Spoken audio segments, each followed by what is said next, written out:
ప్రశాంతంగా జరుగుతుందండి, ఎక్కడ ఇబ్బంది లేకుండా జరిగిపోతుంది. ఇప్పుడు ఫస్ట్ ఎమ్మెల్యే గారు వచ్చినప్పుడు అయితే వారి వెంట 70-80 మంది వెళ్ళారు, ఎవరిని ఏ ఒక్కరిని మాట్లాడలేదు. ఆ తర్వాత బీజేపీ ఎమ్మెల్యే క్యాండిడేట్ సత్యకుమార్ గారు వచ్చారు, ఆయన వెంట మేమంతా వెళ్ళామండి లోపలికి. వెళ్ళి వచ్చిన తర్వాత డిఎస్పీ గారు ఎమ్మెల్యే గారు వచ్చినప్పుడే ఉన్నారు. అక్కడి నుంచి సత్యకుమార్ గారు వెళ్ళిపోతేనే బయటకు వచ్చి వాంటెడ్గా దాడి చేయించారు. ఇక్కడ రిలీవర్ గా ఉన్నటువంటి ఏజెంట్ ఇక్కడ భోజనానికి సందులో కూర్చుంటే కూడా మీరు ఇక్కడ ఉండకూడదు, వెళ్ళిపోండి అని చెప్పి తినేవాళ్ళు కూడా పంపించేశారు. మేము ఎవరికైతే ఇబ్బంది పొద్దు నుంచి వాళ్ళు మేము చాలా ఫ్రెండ్లీగా ఎన్నిక జరుగుతున్నాం, కానీ ఆయన వచ్చి ఇలా దాడి చేయడం వెనక ఆయన ఉద్దేశం ఏంటో మాకేదో వేరే ఇన్ఫర్మేషన్ ఉన్నట్టు మాకు అర్థమవుతుంది, వేరే ఉద్దేశం ఉన్నట్టు మాకు వైసీపీ వాళ్ళు కానీ మమ్మల్ని మాట్లాడుకోకుండా ఎవరో వాళ్ళ పని వాళ్ళు చేసుకుంటున్నారు, మా పని మేము చేసుకుంటున్నాం. మా ఎంతవరకు మా బూతులు మేము చూసుకుంటున్నాం, వాళ్ళ బూతులు వాళ్ళు చూసుకుంటా ఉన్నారు. ఇప్పుడు అనవసరం నువ్వు సత్యకుమార్ ఎన్నికతో పోయినావు, నువ్వు సత్యకుమార్ ఎన్నికతో పోయినావు కదరా, పోతావా లేదన్నాడు, పోయితా లేదంటే పోయినా ఆ కరెంట్ పోతే దాచాడు. పోయిన తర్వాత మూడో కరెంట్ పోల్ వచ్చి మూడో కరెంట్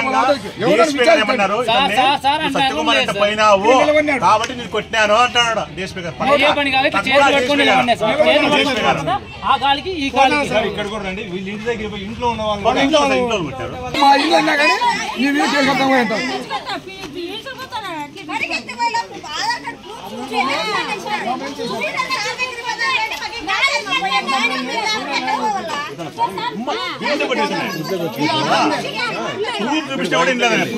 ఆధార్ కార్డు అని చెప్పి వాళ్ళు వచ్చారు, వస్తేనే ఇక్కడ ఉన్నామంటే నా ఇల్లు ఇదే అంటే నీ ప్రూఫ్ చూపించమన్నారు. ప్రూఫ్ చూపిస్తే ఓటర్ చూపిస్తే చూపిస్తే అడ్రస్ కూడా చూడండి, 26B771 26B770 2 ఫ్లాట్లు మావే. మా ఇంట్లో నేను ఉన్నా, పట్టుకొని వచ్చి బయటికి వెళ్ళాను.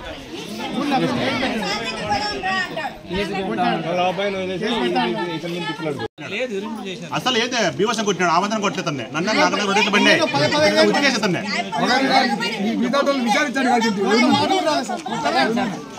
స్పష్టంగా డిఎస్పీ గారు ఒకటే మాట మాట్లాడుతుందో, నువ్వు సత్యకుమార్ వచ్చింటే నువ్వు లోపలికి పోయినావు, ఏంటికి పోయినావు నువ్వు లోపలికే, నా కొడకాన్ని కొట్టినాడు డిఎస్పీ గారు, పక్క డిఎస్పీ గారు. నువ్వేంటికి పోయి నీకేం పని ఉంది? నేను దానికోసం కూడా సార్ మా అబ్బాయికి హ్యాండిక్యాప్ అది వీల్ చైర్ తీసుకొని పోయినా సార్, డ్రాప్ చేసి ఓటు వేయించి వచ్చేటప్పుడు బయటకు వచ్చేటప్పుడు వాళ్ళు వచ్చినా సార్, వాళ్ళకి నేను వచ్చినా సార్, అప్పుడు వీల్ చైర్ కూడా ఉంది సార్ అక్కడ.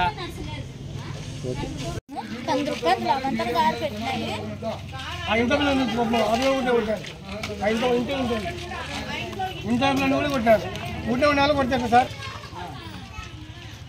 అసలు ఏమన్నా అనింటేనో ఒకవేళ పిలిచబోయి ఏమన్నా చేసింటేనో అది మీరు కొట్టాల్సిందే. ఇంకా నువ్వు ఏమోళ్ళకి పరిపాటి ఏమన్నా పిల్లలు చదువుతున్నారు అనుకుందాము, ఊరికి ఉన్న వాళ్ళని చెట్ల కింద ఈడ్చపోయి 3 కరెంట్ పోలు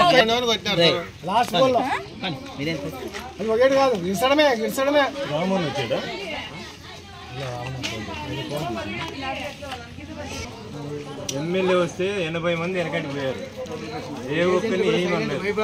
సత్యకుమార్ వచ్చినప్పుడు ఆ పిల్లడు వెనకంటి పోయినాడు అని చెప్పి అదే పని వాంటెడ్గా కొట్టాడు. అది ఎందుకు నాకు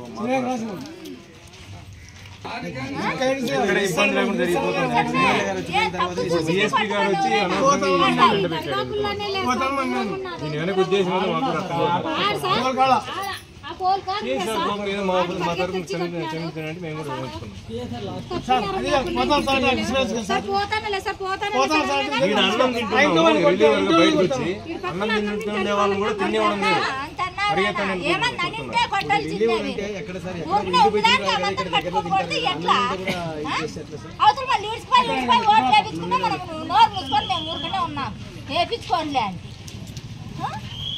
ఊరికినా చెట్ల కింద నిలబడుకున్న వాళ్ళ